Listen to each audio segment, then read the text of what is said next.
Let's see the question.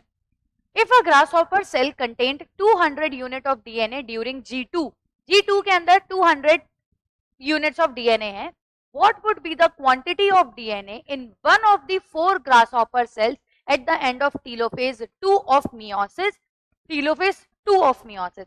जरा देखो यहाँ पे, let's suppose G1 के अंदर C क्वांटिटी ऑफ डीएनए है, तो जब सेल S फेज में जाती है और G2 में जाती है तो अमाउंट ऑफ डीएनए डबल हो जाता है, C से 2C हो जाएगा।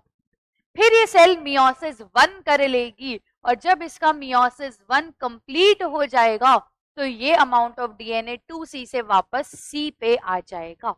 और उसके बाद में जब ये मियोसिस 2 भी कंप्लीट कर लेगी तो C/2 डीएनए हो जाएगा।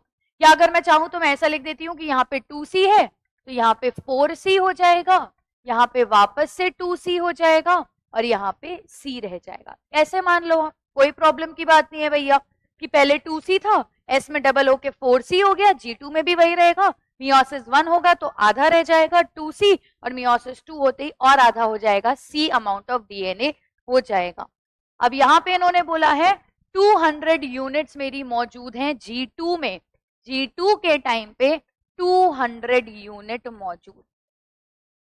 और इन्होंने मुझसे कब पूछा है, इन्होंने पूछा है कि टीलोफेज 2 जब खत्म होगा तो कितना डीएनए होगा।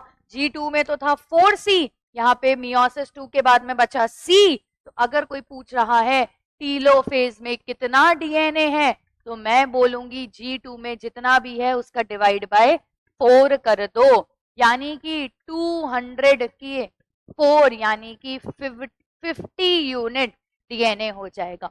मियोसिस के अंदर हम डीएनए के बारे में पढ़ रहे हैं, आंसर वुड बी 50 यूनिट। ए हमारा आंसर हो जाएगा।